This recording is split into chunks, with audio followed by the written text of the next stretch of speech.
ئالەو ڕۆژە سەختەدا کە لە قەبرەکە دەرچیتە نازانی مەسیری تۆ بۆ کوێ دەڕوات، محاسبەت لە پێشە، وەستانی ساحەی مەحشەرت لە پێشە، پەنا بەخوای گەورە پردی سیراتت لە پێشە، کۆمەڵی ناڕەحەتی زۆر. لەو کاتە ناخۆشەدا ئەهلی قورئان دڵخۆش دەبن. پێت خۆشە لەو کاتە دڵخۆش بی؟ دەی ئێستش کات ماوە هێشتا. مام حاجی قورئان نازانی خۆ دەتوانی ڕۆژی 2-3 سەعات گوێ لە قورئان بگری؟ دەتوانی؟ ناتوانی؟ ئەمە ناتوانی بکەی؟ بەخوا دەتوانی ئەگەر گۆرانیەکە و فلیمەکە بیاڵێ دەتوانی. لە حەدیثێکی صحیح داتەوە لە سیلسیلە صحیحە خۆشەویستی خوا فەرمێ صلى الله عليه وسلم وإن القرآن يأتي صاحبه حين ينشق عنه قبره.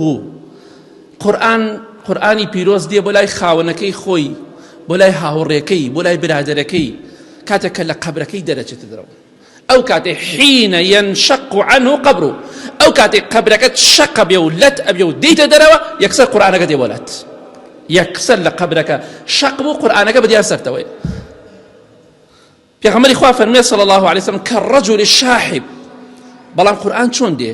وەکوم قورئانە دێ؟ نا، لەسەر شکڵ و شێوەی پیاوێکی ماندوو هیلاک.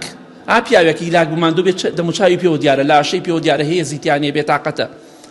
لەسەر شکڵ و شێوەی پیاوێکی ماندوو دێت، چونکە تۆ لە دنیادا خۆت ماندوو کرد. خەڵخەوتە بوو شەو نوێژ دەکرد لە قورئان دەخوێن، خەڵکی گوێ لە گۆرانی دەکرد، تۆ خۆت ماندوو ئەکرد گوێ لە قورئان دەکرد. لە دنیادا خۆت ماندوو کرد بەهۆی قورئان خوێندنەوە، بەهۆی گوێگرتن لە قورئانەوە، بەهۆی کردەوەکردن بە قورئانەوە. جارێ تۆ حەزت لە شتێک لە ترسی قورئان کە خوای گەورە فەرمێتی مێکە لە قورئاندا نایکێ لە ترسی خوا، خوا لە قورئانە حرامی کردو نایکێ، ماندووبوونی تایە، حەزت لێ توی لە ترسی خوا نایکی چونکە لە قورئانە حرامی کردو. پێغەمبەری خوا فەرمێ صلى الله عليه وسلم قورئان کە لەسەر شکڵ و شێوەی مرۆڤێکی ماندووە پێی دەڵێت تۆ لە دنیادا ماندوو بووی، منیش لەسەر شکڵ و شێوەی کەسێکی ماندوو هاتووم بەلای تۆ. ئەڵێ دەمناسیت؟ دەڵێ ناتناسم. ناوەڵە تۆ چی؟ ئەنە صاحبك القورئان. دەڵێ من هاوڕێکەی تۆم، قورئانی پیرۆزم. الله ئەکبەر. لەو بێکەسێدا قورئانی پیرۆز بە فەرمانی خوا دێ بۆ لای تۆ بۆی کە لە قەبرەکە دەرچووی یەکسەر دڵخۆش بی، نەترسی. مەترسە من لەگەڵ تۆم، بە ئیزنی خوا لای خوا شەفاعەتت بۆک. پێت خۆشە ئەم مووقیفە ببینی فەرموو بیسەلمێنە. بەوە نابێ بڵێ من ئەهلی بەهەشتم، بەخوا بەوە نابێ، بەوە دەبێ بیسەلمێنی. والله هەتا ئێوارە هەزار جار بەخەڵ بڵێ ئەهلی بەهەشت و بەخۆت بڵێ بەهەشتی، بەخوا لای خوای گەورە قیمەتی نوکە دەرزیکی نییە. ئەبێ خۆت بکردەوە قسە بیسەلمێنی کە ئەهلی بەهەشتی. مام حاجی خوا بە قسەی تۆ ناکە، فەرمانی خۆیەتی، کێ بەهەشتی و کێ جەهەنمیە، کەواتەوە مێشکت دەرکە دەرەوە.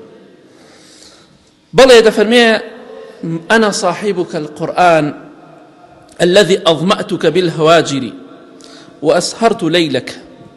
من أو قرآنم كلا دنيا دا تينون كردي تينو جاري من الدخونا زمانة وشكبو ناودمد وشكبو. من أو قرآنم كلا دنيا دا لشو دا نمي الله بخوي بوي أمر شفاعته بودكم لا يخوي جوره مزجيني بيلتو كواتا أقدار با قرآني بيروز بخونا بإذن خوا بربو مكي دبينيت أو رجيك لقبرك درجي قرآن ديت خزمتي توبة فرماني خوا مزجينيت بي أدام مترسا من شون تشبيهاتنا بيوكم محاميك تكاكارك بلام لكم محامي دنيا كجاري هيجي بيناكريه قرآن شافعة مشفعة بيغمر إخوة فرمي صلى الله عليه وسلم باس ما كان هم تكادك أو هم تكاشي قبولة رد كدنوينية لا إخوة يقولها جاءوا كسي بيخوش لقرآن لقيامتها قرآن شفاعتي بوبكا تكاي بوبكا دفاعي لي بكا با أمر قرآن بخوين ويقول قرآن بقريت أو يدي زاني بيخويني أو يدي زاني جوي لي بقري أو شي ناي زاني باهر جوي لي بقري ويقول قرآن بقري من زور آسانه وجاران نية كاكايكي كمبدوزنا با قرآن جوي لي بقرم أمر الحمد لله الموبايل ولا همش لك قرآن التلفزيون هم يقرأ القرآن تتواني بيخويني أجر راست كين